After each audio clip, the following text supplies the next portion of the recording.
Hello everyone, आज है 4 फरवरी और आज इस वीडियो में हम बात करने जा रहे हैं आईडीएफसी फर्स्ट बैंक के बारे में। 63 का ये शेयर है, 1% की तेज़ी आज देखने को मिली है। और देखिए, कल बाजार में गिरावट थी लेकिन आज रिकवरी लौटती हुई नजर आई है।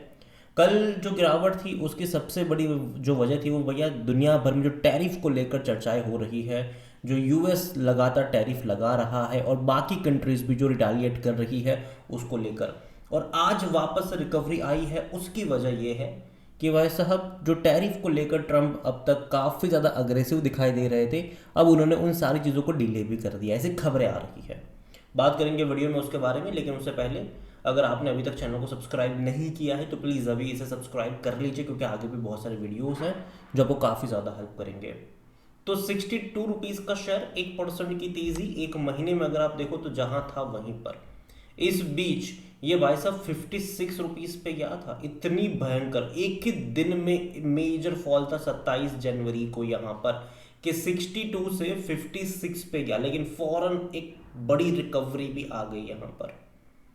अच्छी बात है ये। और अगर एक साल की अगर हम बात करें तो 24% का फॉल है, लगातार गिरा है। और बीच बीच में जब भी रिकवरी आई है उससे ज़्यादा ही ये गिरा है। तो रिकवरी जब आती है वो भी कितने दिन टिकेगी ये कहना मुश्किल है यहाँ पर। अगर आप 5 साल का ग्राफ देखो तो सिर्फ 50% का ही ग्रोथ है। और देखिए ग्राफ इंटरेस्टिंग है इसका। तेजी इससे पहले इसने पैसा 3 गुना करके दिया था। 18 से ऐसी रफ्तार आई थी कि ये 65 रुपये से ऊपर गया था। उसके बाद अगर आप देखो तो यहाँ पर तो 15 महीने तक ये लगातार गिरावट दिखाता नजर आया था। 15-16 महीने तक लगातार गिरावट थी और ये आधा हो गया था। 66 रुपीज़ से ये आ गया था 31 पे, आधे से भी ज़्यादा गिर गया था ये। लेकिन उसके बाद जब तेज़ी पकड़ी तो इसने फिर से 3 गुना रिटर्न बना के दिया। 100 रुपये पर चला गया था ये, 30 रुपये से 100 पे गया था ये। और उसके बाद जो गिरावट की यहाँ पर शुरुआत हुई है वो सितंबर 2023 से हुई है। और ऑलरेडी 15 महीने से ज़्यादा हो चुके हैं इस गिरावट के। 15-16 महीने से ये गिर ही रहा है। कहीं ना कहीं किसी लेवल पर एक सपोर्ट, एक बेस बनना चाहिए यहाँ पर। और अगर आप चैनल को रेगुलर फॉलो करते हो, मैंने पहले भी कहा था कि 50 से 55 का लेवल इंपॉर्टेंट होगा, क्योंकि वहाँ पर एक सपोर्ट, एक बेस बन सकता है। और यहाँ पर अगर आप देखो तो इंट्राडे में जब ये उस दिन 56 रुपीज़ पे गया था, उस दिन इंट्राडे में ये 55 रुपये के आसपास भी गया था। तो वहाँ से एक अच्छी रिकवरी कह सकते हैं कि लौटती हुई नज़र भी आई थी। कंपनी को लेकर अगर हम वॉल्यूम देखें तो 45 लाख से भी ज़्यादा के शेयर्स आज अभी ट्रेड होते हुए नज़र आए हैं। मार्केट जस्ट अभी खुला है, बड़ी क्वांटिटी में ट्रेडिंग यहाँ पर चल रही है। ऑल टाइम हाई 100 रुपये का था, 17 रुपये का ऑल टाइम लो भी इसने बनाया है। 52 वीक्स का हाई जो है वो 86 रुपीज़ का है, लो 56 रुपीज़ का है और अभी उसी लो के आसपास देखने को मिल रहा है। और मार्केट कैप 46,000 करोड़ के आसपास देखने को मिल रहा है इसका। देखिए छोटा सा बैंक ज़रूर है, लेकिन दिक्कत पता है यहाँ पे क्या हो रही है कि पिछले कुछ क्वार्टरों में ना इनके प्रॉफिट को लेकर दिक्कत आ रही है और यहीं से गिरावट की शुरुआत भी हुई है। अगर आप वैल्यूएशन के हिसाब से देखोगे तो सस्ता नहीं है। 23 का पी रेशो है इसका, सेक्टर पी 16 का है। और यहाँ पर फाइनेंशियल देखो तो लास्ट क्वार्टर के जो अभी दिसंबर के भी नंबर है, देखो रेवेन्यू वाइज बेहतरीन नंबर है, कोई शक नहीं है उसमें। लेकिन दिक्कत आ रही है प्रॉफिट्स में।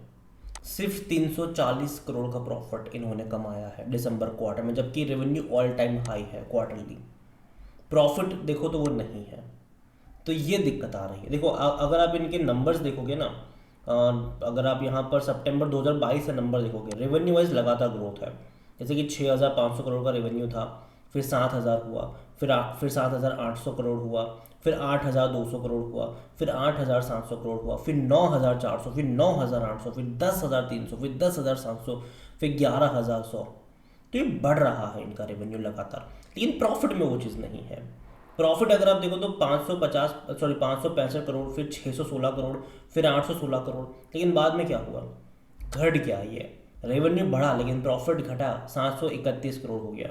बाद में रेवेन्यू बढ़ा, प्रॉफिट भी थोड़ा सा ही बढ़ा, 750 करोड़ हुआ। बाद में रेवेन्यू बढ़ा, प्रॉफिट वापस से घट गया यहाँ पर। बाद में रेवेन्यू बढ़ा लेकिन प्रॉफिट में कोई उतना बड़ा ग्रोथ नहीं आया। उसके बाद जो खराब टाइम शुरू हुआ वो जून से शुरू हुआ। और गिरावट अगर आप देखोगे तो वो उसी दौरान से हमें देखने को ज़्यादा मिल रही है कि रेवेन्यू बढ़ा, प्रॉफिट घट गया 640 करोड़ का। सितंबर में तो और ख़राब रहा, रेवेन्यू बढ़ा, प्रॉफिट सिर्फ 211 करोड़ का ही रहा।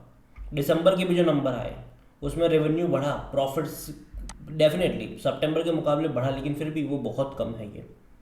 तो मार्जिन पे दबाव बन रहा है।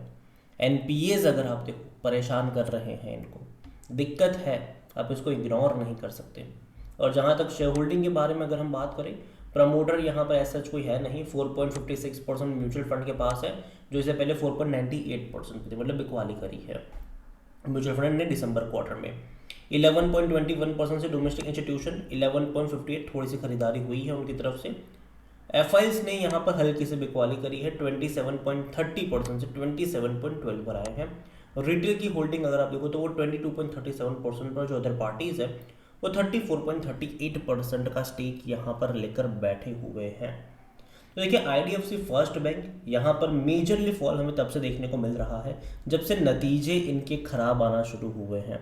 पिछले 3 क्वार्टर के नंबर उतने अच्छे नहीं आए हैं यहाँ पर स्पेसिफिकली प्रॉफिट वाइज, तो ये इनके लिए दिक्कत है। और यही वजह से शेयर अगर आप देखो तो लगातार गिरावट भी दिखा रहा है, और खास करके तब जब बाजार अच्छे मूड में ना हो, जब बाजार गिरावट वाला हो, ऐसे में भाई साहब नंबर अच्छे आने ज़रूरी है।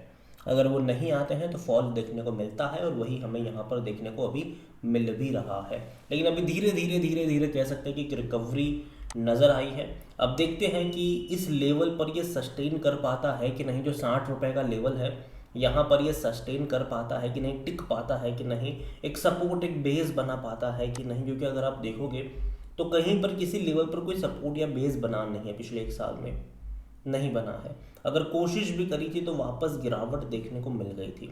और यहाँ पर अगर आप देखो तो पिछले कुछ दिनों से बाजार का रुख अच्छा है, बाजार का मूड अच्छा है, तेज़ी हमें देखने को मिल रही है। बजट के बाद स्पेसिफिकली अगर आप देखोगे, हालांकि बजट से पहले ही तेज़ी आए, मतलब बजट से पहले तेज़ी देखने को मिली थी क्योंकि एक्सपेक्टेशन थी।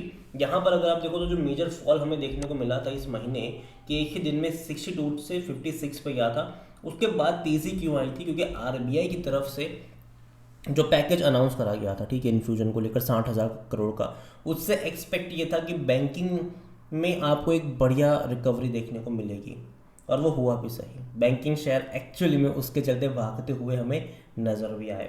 तो यहाँ पर भी हमें एक अच्छी खासी रफ्तार देखने को मिली। अब देखना ये रहेगा कि आने वाले टाइम में कैसा रहेगा। अगेन मैं कहूँगा कि है तो होल्ड कर सकते हो, लेकिन फ्रेश बाइंग को लेकर मैं अभी भी कहूँगा कि जल्दबाजी मत करना। मुझे 50 और 55 रुपये का लेवल अच्छा लगता है। अगेन मैं ये नहीं कह रहा हूँ कि वहीं पर जाएगा, लेकिन वहाँ पर बेस बनने के चांसेस ज़्यादा है। हालांकि अगेन बैंक मेरे हिसाब से पिछले 15-16 महीनों से भाई साहब गिरावट वाले मूड पर है, और इससे पहले भी ऐसे गिरावट हम देख चुके हैं, लेकिन वो गिरावट 15 महीनों में ख़त्म हो गई थी। इस बार देखना इंटरेस्टिंग होगा कि 15 महीने ऑलरेडी हो चुके हैं, तो क्या ये गिरावट ख़त्म होती है, कंटिन्यू होती है, वो देखना यहाँ पर रहेगा। अगेन देखिए बैंक आने वाले क्वार्टरली रिजल्ट्स भी इंपॉर्टेंट होंगे, और जहाँ तक रिकवरी की बात है पूरे बाजार को लेकर, मैंने पहले ही कहा था, जहाँ तक मुझे लगता है कि अप्रैल और मई महीना एक डिसाइडिंग फैक्टर होगा, वहाँ से आपको रिकवरी देखने को मिल सकती है। और जो बाय ऑन डिप्स का अप्रोच होना चाहिए वो फरवरी एंड या फिर मार्च फर्स्ट वीक से होना चाहिए। अगेन ये मेरा पर्सनल ओपिनियन है, ठीक है, कोई भी इन्वेस्टमेंट एडवाइस नहीं है। ये वीडियो को यहीं पे एंड करता हूँ। पसंद आया हो तो लाइक करो, शेयर करो, चैनल वगैरह पहले बाहर है तो प्लीज़ सब्सक्राइब करें। और आईडीएफसी फर्स्ट बैंक के बारे में आप क्या सोचते हैं वो भी आप मुझे कमेंट में लिखकर बता सकते हैं। इसके अलावा अगर आप चाहते हैं कि मैं किसी और बैंक के ऊपर भी एक डिटेल वीडियो बनाऊँ तो कमेंट में उसका नाम लिखिएगा। जितनी ज़्यादा कमेंट आएगी उतना ही जल्दी वीडियो आएगा। Thank you.